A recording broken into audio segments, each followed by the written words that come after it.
Needless to say, this is an action figure that I totally got blindsided by for a while now. I missed opportunity after opportunity to review this one, and here I am at the bitter end of 2017, and I still haven't reviewed it until now, so here we go. For your viewing pleasure today, I present to you Storm Collectibles 112 Action Series Mortal Kombat Sub-Zero action figure. For ages 17 plus, as you can see right there. Let's take a look at the packaging of this guy, because here's the front of it. It looks really nice, doesn't it? They got Sub-Zero here for a nice profile picture of the packaging. Very nice. We got the updated Mortal Kombat logo here, basically from Mortal Kombat 9, or just Mortal Kombat the video game, with the very nicely detailed dragon logo. Pretty cool. Sub-Zero's name right there. Again, Sub-Zero. There's Sub-Zero. There's me behind the camera. There's the skull, that's probably mine as well. We got some ice blast effect, a few accessories, hand-wise, we'll get to all that in just a moment. Let's take a look at the top here. We got Mortal Kombat yet again on the bottom. Not much. We got a distribution product by Bluefin here, which is very nice. So yep, on to the back here. And here we got Mortal Kombat, which is being glared on my camera, but we also got Mortal Kombat 1, Mortal Kombat 2 Sub-Zero. The only difference is the interchangeable mask. We'll get to that. Skull with spinal cord, ice blast effect. Here's a brief summary of Sub-Zero. If you would like to read it, go ahead and pause the viewer right now. Ice sliding effect. Let's see. Actual product may differ from the photograph displayed. No, not really. But anyway, Storm Collectibles. We got Hive right there. Warner Brothers Games. NetherRealm Studios. And here's some this and that, not much else. And hey, look, Sub-Zero again. Alright, so you get the whole thing. Pretty much it's all about Sub-Zero, from the contents, from the figure, to even the packaging. Not much else to really say about that. So we're done with this part. Let's go ahead and open up this figure and see what comes within the contents. Alright, so before we take a look at the action figure at hand here in the spotlight of the reviewing station, let's go ahead and take a look at his contents, because there's quite a bit to go through. First and foremost, here is his fatality piece, which if you played the games and you've played a Sub-Zero, you already know what this is supposed to represent. It's him ripping out the spinal cord of his opponents, which could be anybody, because you can even remove the skull here as it's articulated on a ball joint, and you can replace it with any other Mortal Kombat action figure from Storm Collectibles, maybe even Street Fighter. I haven't tried that because I don't have any Street Fighter figures. Oh well, maybe someday. Just not today. But yep, this is a pretty cool idea here, especially with the bloody effect. And as you can see, this is actually all painted. As I showed off, the ball joint is actually a more skin tone color. So yeah, this is all paint here, so if not careful, it could probably chip away. So be very careful with it, because it is very cool. Would also been nice if the jaw piece could actually go up and down, but no, it's actually one single piece of plastic. Oh well. Still nicely detailed. I love that. So there we have that. Sub-Zero also comes with his Mortal Kombat 1 mask, which I've got upside down, which by default he actually is applied with his Mortal Kombat 2 mask, and there's the difference. There you go. One's detailed, one isn't. Yeah, there you go. Same color. They both match up very nice with the blue of his costume, I guess you could say. So let's put him back for a moment here, so we can get to the rest of his accessories. So he's got an ice blast effect, as mentioned on the packaging, and as you can see, starts out in a very nice translucent blue that goes into a very nice white paint job here on both sides too. So it does fade into the blue here. As you can see, it's white, clear white, and then it starts to fade very much into a clear effect into blue. Very nice. I like that. Very awesome. And he also has his sliding kick pose for the ice effect as well. As you can see, it's got this little divot here, which also on the ice blast effect has divots for the fingers and the thumbs. You're not really going to see this too well, but it is there. And it can only work with a certain amount of hands, actually. As a matter of fact, let me go ahead and show you the two that it does work with. Here's option A and option B. One being the left and one being the right hand. These are the hands that can work with the ice blast effect. Now, when it comes to the sliding kick effect, the divot actually fits any foot. It doesn't really matter because it's sculpted in one simple way, basically. And that is, it doesn't really go in anyhow. It just sits there. I mean, it's there. You can tell that it fits in there just fine, but it's not like a tight fit. I mean, it doesn't take much to just remove it. So, you know, the option is there for the left or the right, but when it comes to the Ice Blast effect, you only have the option of using these hands, as far as I know. So anyway, there's a set of interchangeable hands he comes with, but that's not all. He also has gripping hands, kinda, maybe around the neck of Scorpion, which would be awesome. But yeah, as you can see, they're both right.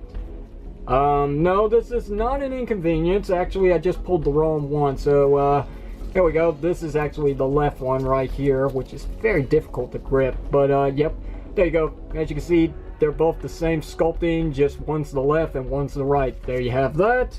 This one here does actually have a counterpart, as you can see right here. So one's the left, one's the right. So there we go, problem solved.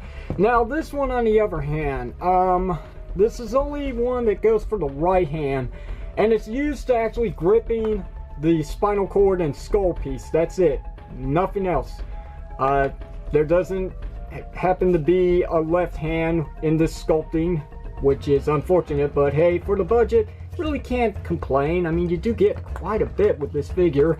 And then of course he's got his displayable by default fist posed hands. As you can see, he's ready to punch the crap out of Scorpion or someone else. I always say Scorpion because he's the arch rival of Sub-Zero, obviously. So okay, let's take a look at the action figure now, and as you can see, very nice, very nice. But he's missing some eyes there, isn't he? I mean, clearly he's not Scorpion's. Now, I know some game models do have white eyes for Sub-Zero, but I mean, come on, maybe they could have given a little hint that he is actually alive.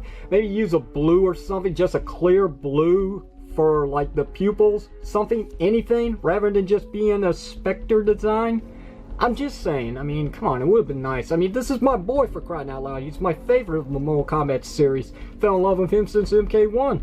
Anyway, yeah, I know, this may not be actually Sub-Zero from Mortal Kombat 1. This may actually be Sub-Zero from 2, 3, and so on. The other Sub-Zero. But I don't care. Sub-Zero is Sub-Zero in my taste. Anyway, let's go ahead and get a look at the rest of his design here. Very nice. Look at the detail. Look at the wear down effect on some of the sculpting here. Very cool. The arm guards look pretty good. Those are really nice. Doesn't seem to be any wear effect going on here. I could be wrong. Let me just zoom in just a little bit. There's a little bit of some wear there. So, yeah, just not as much as you would actually see on the cuffs here. Right there. This one slides all the time. That's only one real nitpick about these figures, is that some of the parts are actually just separate pieces, and they do have a tendency to move around on you. So, just be forewarned about that. This is actually painted. This is a sculpted piece here, just painted over. So there you have that. Nothing to really complain about. Rotating to the back, and here you can see the rest of the work. Very nice. Very cool. Even the belt's black watch. All the way around. Yep. It's really nice. I dig this figure. So, okay, let's get to the articulation on him, because he has a ball jointed head. Yes, any way you want it. He also has a ball joint underneath the neck, so you can get a really nice range of movement up and down, left and right, side to side, tilt him this way and that way, pull an exorcism if you want. Let's see what else. He does have his ball jointed shoulders, and he does have like a butterfly joint in there, which does allow him to have full range of play for the arms if you want him sucker punching Scorpion like I do.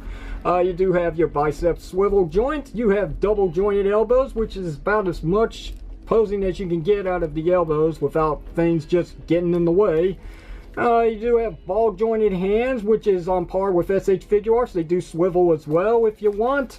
Let's see, let's go on. We've got some very nice ball joint movement here at the ab joint. So, yep, it's not just your standard ab crunch like on Power Rangers Legacy figures. This is actually ball jointed, so you can get side to side, up and down. You also have another ball joint down here as well, which allows him to bend really good. You do have rotation as well. That's what it allows. Beyond this, going underneath, there's not really much of a design pattern going on here. This is actually just a part of the suit which can be removed if you want, but then you're left with this T-joint here which looks awkward. It doesn't look like he has a crotch at all. Really weird, but it is ball jointed. So you do get some side to side, you do get your up and down. And for side to side, let's go ahead and see how far. Oh, that's nice. So you do get your JCVD. There is a thigh swivel joint if I'm not mistaken. So there you have a little bit of play, but it's kind of limited. So you might want to be careful there. He does have double jointed knees, which does get more than 90 degrees, which is always appreciative for these kind of figures. And he does have a tendency to break on you. Well, at least mine does. I'll explain this in just a moment, but yeah, as you saw, it was ball jointed, but there's also a hinge to allow some forward and back on it as well, which is nice. And you do get your toe articulation, very cool, or higher up than the toe, so I really don't know what to call that, but yeah, it bends, very nice. Okay, so there's your articulation, which is quite a bit. Now let's just go ahead and get to the real problem with my figure. And there you have it.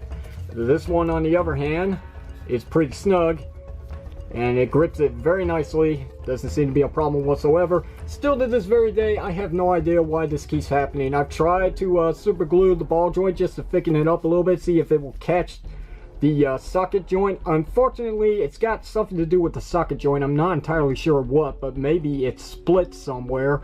Not so sure how good you can actually see this, but there might be a little bit of a split in there that's causing it to come loose very easily.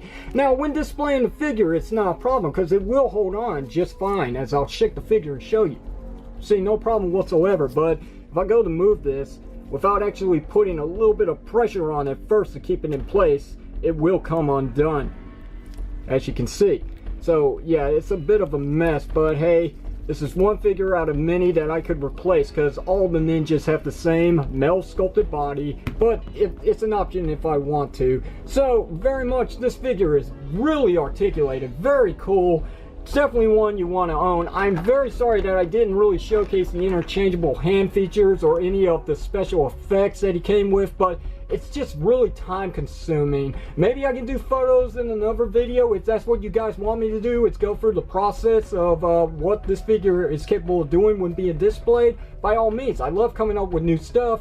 Just let me know down below in the comment section of the video. But we're not done here. Let's go ahead and wrap this up with a size comparison. So here is a 6.5 inch Legacy Gold Ranger figure from the Power Rangers Legacy Collection, and as you can see, compared to these two, that's not bad at all. Scale's really nice. Worlds collide, why not? Power Rangers versus Mortal Kombat. Hey, if Mortal Kombat can take on DC and the DC can take on the Power Rangers, then why can't Mortal Kombat have a little bit of that taste as well? Huh?